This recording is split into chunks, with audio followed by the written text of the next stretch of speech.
I stood at my parents' doorstep with homemade pumpkin pie in hand, only to have my own mother tell me I wasn't welcome at Thanksgiving anymore. The reason? I was too successful and making everyone uncomfortable.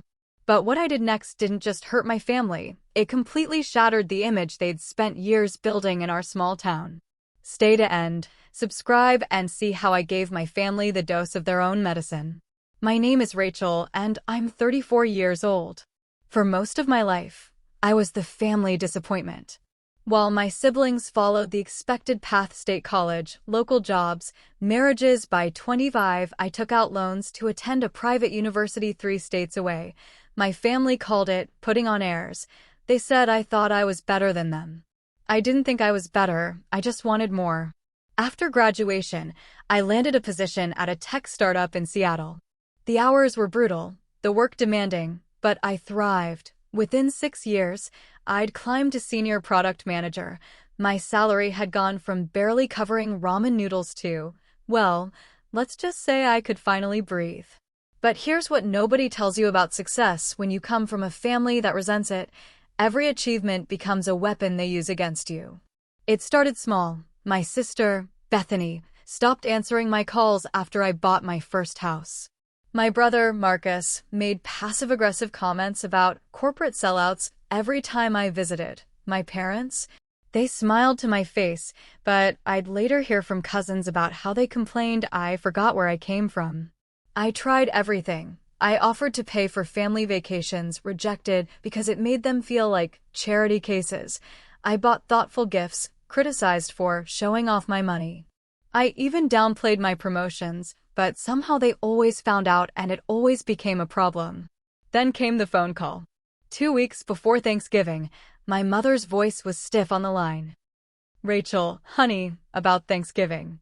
I was stirring pasta sauce in my Seattle apartment, already planning what dishes I'd bring for the 6-hour drive home to Millbrook Creek, Ohio. "I've been talking with your father and with Bethany and Marcus, and we think it's best if you sit this year out." The wooden spoon clattered into the sink. "I'm sorry, what?" "It's just that you've changed, sweetheart. You make everyone feel bad about their choices. Bethany's still struggling with money since the divorce, and Marcus just got passed over for that promotion again. Your success, it's a lot. It makes everyone tense." My hands were shaking as I gripped the phone. "Mom, I barely talk about work when I'm home." "I try to. You don't have to talk about it, Rachel. It's in everything. The way you dress, that expensive car, even the way you speak now. You've become different. Bethany actually cried last year after you left. She said she felt like a failure in her own parents' house." I'm thinking, are you actually uninviting me from Thanksgiving because I worked my ass off to build a life? But what I said was, so the solution is to exclude me. I'm your daughter. It's just one holiday, Rachel. Maybe some distance will help everyone adjust. After she hung up, I sat on my kitchen floor and cried, not gentle tears, ugly, body-shaking sobs, because it wasn't really about Thanksgiving dinner. It was about 20 years of being punished for wanting more, for refusing to stay small so they could feel big. But here's the thing about hitting rock bottom. Eventually, you stop crying and start thinking, and I started thinking very clearly. If you're Team Rachel right now, let me know in the comments, because what I did next, well, some people think I went too far. Planning phase. I spent that entire evening on my laptop, researching. Millbrook Creek is tiny, population 3,200. The kind of town where everyone knows everyone, and your reputation is everything. My parents had lived on Sycamore Street for 32 years. They knew every neighbor, attended every town function, and prided themselves on being good, humble people. That image mattered to them more than anything. An idea started forming. Petty? Absolutely. Effective? We'll see. I opened Facebook and started going through my parents' friends list. The Hendersons next door, both retired teachers. The Caldwell family across the street with their 3 teenagers. The Patels 2 houses down who'd just moved from Chicago, and the elderly Morrison couple on the corner who everyone adored. Then I drafted a message. "Hi. You don't know me well, but I'm Catherine and David Green's daughter, Rachel. I know this is unconventional, but I'm going to be in town for Thanksgiving and found myself without plans. Rather than spending the holiday alone, I'd love to host a Thanksgiving dinner at the Riverside Inn for anyone in the neighborhood who might want to join. Completely my treat. I just really miss Millbrook Creek and would love to spend time with the people who make it special. No obligation whatsoever, just an open invitation. Let me know if you're interested. Asterisk. I sent it to 8 neighbor families. Then I called the Riverside Inn, the nicest restaurant in town, the place that hosts wedding receptions and retirement parties. The place my parents always said was too fancy for people like us. I'd like to book your private dining room for Thanksgiving, I told the manager, Jessica, whom I'd actually gone to high school with. For approximately 25 to 30 people. Execution begins. The responses started rolling in within hours.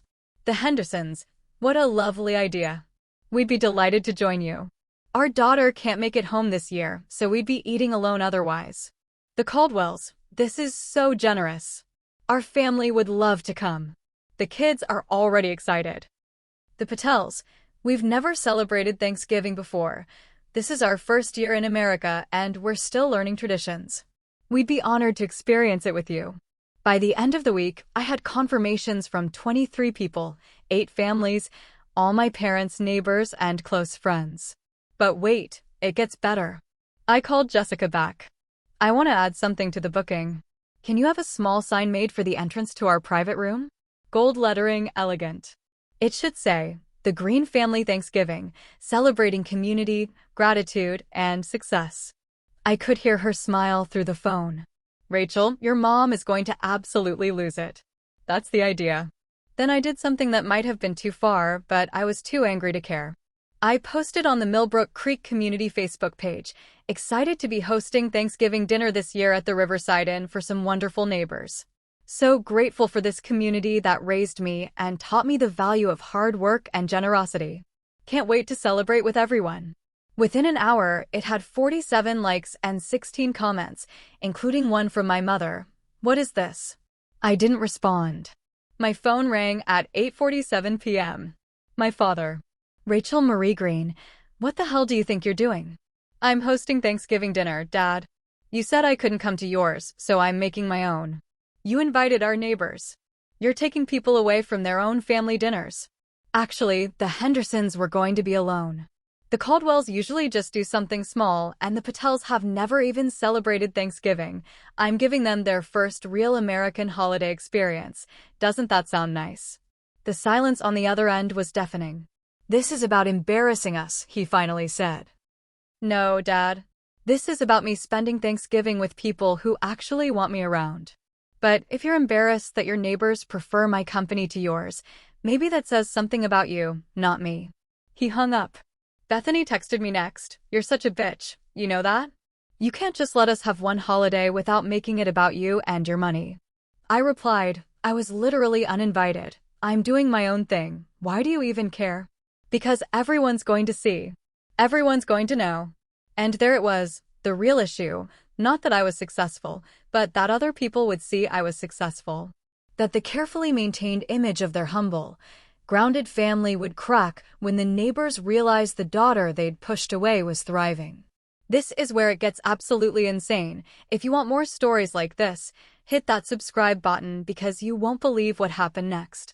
3 days before Thanksgiving, I got a DM on Facebook from someone I didn't know, Veronica Santos, who apparently lived 4 streets over.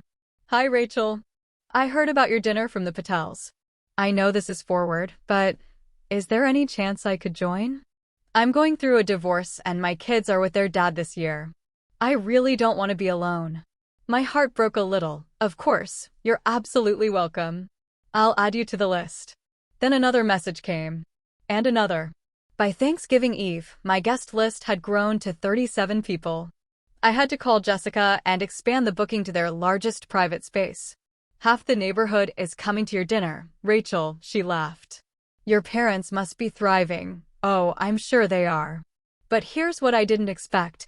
My uncle, my dad's younger brother Trevor, sent me a message. Hey kiddo. Heard about the Thanksgiving drama. Your dad called me ranting. For what it's worth, I think what they did was bullshit. You worked hard for what you have. Is there room for one more at your dinner? I'll bring my famous mac and cheese. I actually started crying reading that. Uncle Trevor had always been the family rebel, the one who moved to Cincinnati, got his teaching degree, traveled. The one my dad always said was wasting his potential. Of course he understood. There's always room for you, Uncle Trev. Thank you. The dinner. Thanksgiving Day arrived cold and bright. I drove into Millbrook Creek at 11 a.m., my car loaded with 3 pies I'd made from scratch, a case of expensive wine, and a new dress that probably cost more than my parents' monthly grocery budget. Petty? Yes. Intentional? Absolutely. The Riverside Inn had transformed their space beautifully, long tables with white linecloths, fall centerpieces with burgundy roses and gold accents, place cards at every seat. My sign was displayed prominently at the entrance. Guests started arriving at 1 p.m. The Hendersons came first, bringing homemade rolls, then the Caldwells with their excitable teenagers. The Patels arrived dressed in beautiful traditional clothing, their faces bright with curiosity and excitement. Mrs. Henderson hugged me tight. Your parents mentioned you'd moved away and gotten too busy for family. We had no idea you were doing so well. And to think you'd spend your holiday treating all of us. Honey, you're wonderful. My throat tightened. Too busy was the story they'd told? More neighbors arrived. Veronica Santos came with a bottle of wine and tears in her eyes, thanking me for including her.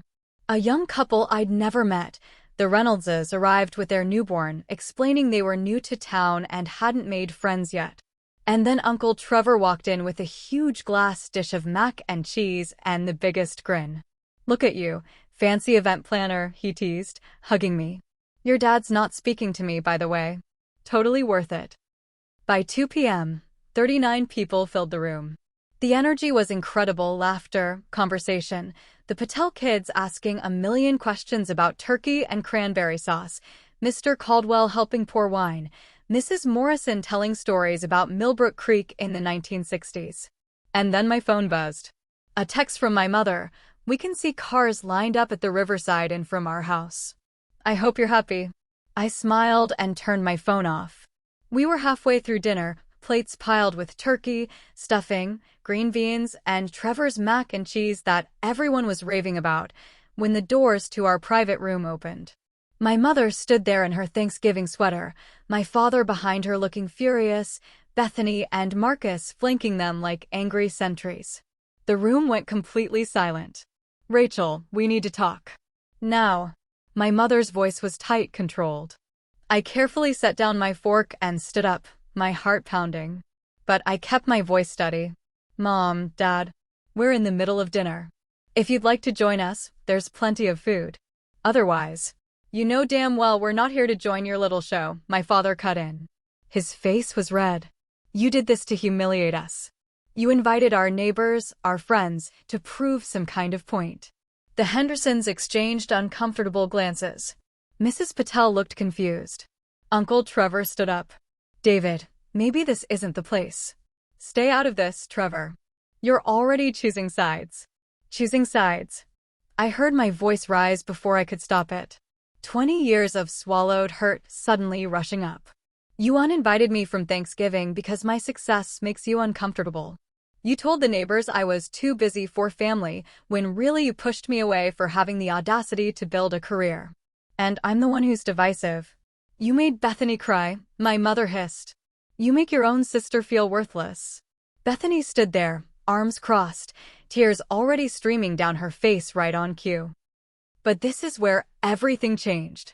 Mrs. Henderson stood up, all 5 feet 2 inches of this retired teacher, and spoke in a voice that commanded the room. Catherine. David. I've known you for 18 years. And I have to say, I'm deeply disappointed. My mother's face went pale. We've watched Rachel come home over the years, Mrs. Henderson continued. Always bringing gifts, always asking about everyone, always trying so hard to connect with you all. And we've watched you treat her like an inconvenience. Like her accomplishments were an insult to you. You don't understand, my father started. I understand perfectly, Mr. Henderson interrupted, standing beside his wife. We raised 3 kids. One's a doctor, one's a teacher, one's a mechanic. Different paths, different incomes. You know what we did? We celebrated all of them. Because that's what parents do. Bethany's voice came out sharp and defensive. You don't know what it's like. Everything's always been easy for Rachel. She got all the attention growing up, got to go to her fancy school while I stayed here and… Stop. Uncle Trevor's voice cut through. Just stop, Bethany. He turned to face the room, and I could see him calculating whether to say something. Then he did. You all want to know why Rachel got to go to her fancy school? Because she worked 3 jobs the summer before college. Because she applied for every scholarship that existed. Because when your parents, my brother and sister-in-law, refused to co-sign her student loans because they thought college was unnecessary, she found a way anyway. My mother's face drained of color. Trevor wasn't done. And you want to know what Bethany was doing that summer? She was dating her boyfriend and working part-time at the mall. Which is fine, not everyone wants college. But don't rewrite history and pretend Rachel had everything handed to her. Trevor, that's enough, my father growled. No, it's not. Because I've watched you tear down your own daughter for 20 years. I've listened to you complain about her forgetting her roots while she drives 6 hours to visit you. While she offers to help financially and you call it charity. While she succeeds and you call it showing off. Wait until you hear what happened next, but first, have you subscribed? You don't want to miss what comes next, because this story doesn't end here. Marcus, who'd been silent this whole time, suddenly spoke up. She acts like she's better than us. I turned to my brother, this man I used to build forts with, who taught me to ride a bike. No, Marcus. I act like someone who wanted different things. And you've all spent years punishing me for it. I have never, not once, said I was better than any of you. I've begged you to let me be part of this family. And you've rejected me over and over because my success reminds you of your own choices. His face hardened. So this dinner, stealing our neighbors, throwing your money around, that's you begging to be part of the family? No, I said quietly. This dinner is me realizing I don't need your approval to have a family. I gestured around the room at the faces watching us, the Hendersons, the Caldwells, the Patels, Veronica, the Reynoldses, Uncle Trevor, and so many others. These people, most of whom I barely knew 2 weeks ago, they're celebrating with me. They're grateful to be here. They're not threatened by my job or my income or my life choices. That's what family should feel like. And I'm done apologizing for outgrowing yours. My mother made a small, wounded sound. For a moment, just a flash, I saw hurt cross her face that looked almost genuine. You really think we're that terrible, she whispered. And here's where I could have gone for the kill. Where I could have listed every slight, every dismissal, every time they chose their comfort over my belongings. But I was suddenly exhausted. I think you loved me the best way you knew how, I said.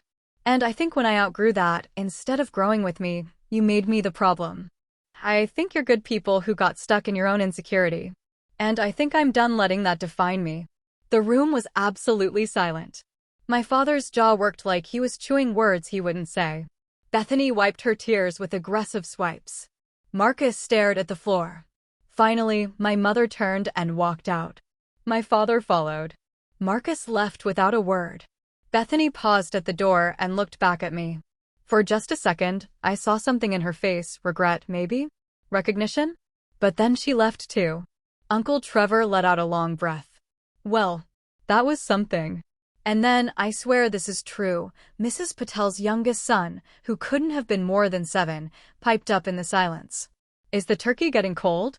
Because it's really good turkey. The entire room erupted in laughter. The tension shattered. Within minutes, conversations resumed, plates were refilled, wine glasses topped off. Mr. Caldwell stood and raised his glass. To Rachel. For reminding us that family is what you make it. To Rachel. The room echoed. I had to step outside for a moment because the tears wouldn't stop coming, but this time, they weren't tears of hurt. The dinner lasted until almost 7 p.m. People lingered, not wanting to leave. The Patel family asked 100 questions about American holidays and invited everyone to their house for Diwali. The Reynoldses exchanged numbers with 3 other families, excited to have found a community. Veronica Santos hugged me so tight I thought my ribs might crack. You have no idea what this meant to me, she whispered. To not be alone today.